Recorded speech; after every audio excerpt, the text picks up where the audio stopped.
মানুষে কামড়াই লয়ে গেছে আঙ্গুল। পটুয়াখালীর বাউফলে ব্যবসায়ীর ডান হাতের আঙুল ছিন্ন করে ফেলেছে পাশের দোকানের কর্মচারী। বৃহস্পতিবার রাত 11টায় উপজেলা সাব রেজিস্ট্রি অফিসের সামনে এ ঘটনা ঘটে। আহত ব্যবসায়ীকে উপজেলা স্বাস্থ্য কমপ্লেক্সে চিকিৎসা দেওয়া হয়েছে।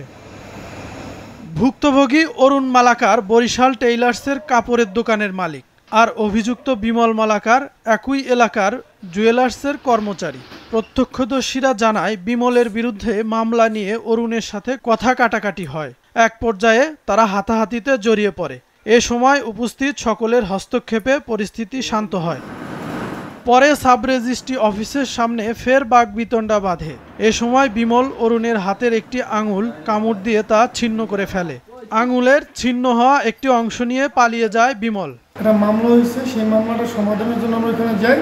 সেইখানে যাওয়ার পরে আমার সাথে খারাপ বিহেভ করার পরে আমি ওকে বলছি এরকম ধরনের কথা বলবো, তখন ওটা আমার সাথে গ্যাঞ্জাম করে, তখন ধরাধরি, তখন আঙুল কামড়ে আমার আঙুল ছিঁড়ে নিয়ে যায়। এ ঘটনায় থানায় লিখিত অভিযোগ করা হয়েছে। আইনানুগ ব্যবস্থা প্রক্রিয়াধীন রয়েছে বলে জানিয়েছে পুলিশ। মাছরাঙা নিউজ ডেস্ক।